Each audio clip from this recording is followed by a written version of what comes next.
ನಮಸ್ಕಾರ ಸ್ನೇಹಿತರೆ, ನಮ್ಮ ಚಾನಲ್ಗೆ ಸ್ವಾಗತ. ಪ್ರತಿದಿನ ಡ್ಯಾಮ್ ಅಪ್ಡೇಟ್ಗಾಗಿ ದಯವಿಟ್ಟು ಚಾನಲನ್ನು ಸಬ್ಸ್ಕ್ರೈಬ್ ಮಾಡಿ ಸಪೋರ್ಟ್ ಮಾಡಿ.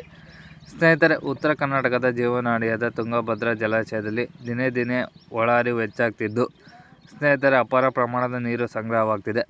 ಸ್ನೇಹಿತರೆ, ಅಧಿಕಾರಿಗಳು ಒಬ್ಬೊಬ್ಬರು ಒಂದೊಂದು ಸ್ಟೇಟ್ಮೆಂಟ್ ಕೊಡ್ತಾ ಇದ್ದಾರೆ.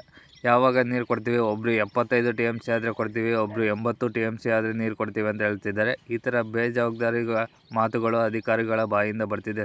ಬನ್ನಿ ಸ್ನೇಹಿತರೆ, ಡ್ಯಾಮ್ನ ನೀರಿನ ಮಟ್ಟ ಎಷ್ಟಿದೆ, ಒಳ ಹರಿವು ಎಷ್ಟು ಬರ್ತಿದೆ, ಹೊರ ಹರಿವು ಯಾವ್ಯಾವ ಕಾಲುವೆಗೆ ಎಷ್ಟು ಹೋಗ್ತಿದೆ ಅಂತ ನೋಡೋಣ.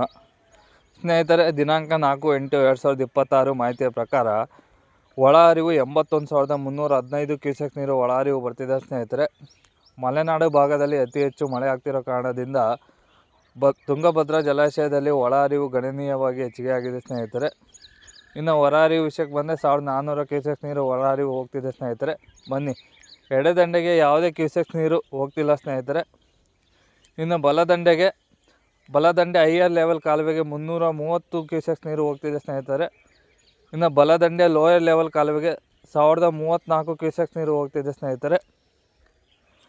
ಸ್ನೇಹಿತರೆ, ಮತ್ತು ರಾಯಬಸವನ ಕಾಲುವೆಗೆ 50 ಕ್ಯೂಸೆಕ್ಸ್ ನೀರು ಹೋಗ್ತಿದೆ.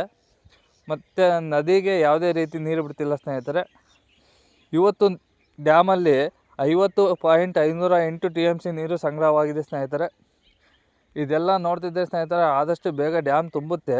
ಡ್ಯಾಮ್ನ ಟೋಟಲ್ ಸ್ಟೋರೇಜ್ ಕೆಪಾಸಿಟಿ 105 TMC ನೀರು ಸಂಗ್ರಹ ಮಾಡ್ಬೋದು. ಬಟ್ ಡ್ಯಾಮಲ್ಲಿ 50 TMC ನೀರು ಸಂಗ್ರಹವಾಗಿದೆ. ಸ್ನೇಹಿತರೆ, ಮುಂದಿನ ದಿನಗಳಲ್ಲಿ ಈ ಆಶ್ಲೇಷ ಮಳೆ ಡ್ಯಾಮ್ ತುಂಬಿಸುತ್ತೋ ಅಥವಾ ಇಲ್ಲ ನೋಡೋಣ. ಸ್ನೇಹಿತರೆ, ಆದಷ್ಟು ಬೇಗ ಡ್ಯಾಮ್ ತುಂಬಲಿ, ರೈತರಿಗೆ ನೀರು ಸಿಗಲಿ, ರೈತರು ಖುಷಿಯಾಗಲಿ. ಸ್ನೇಹಿತರೆ.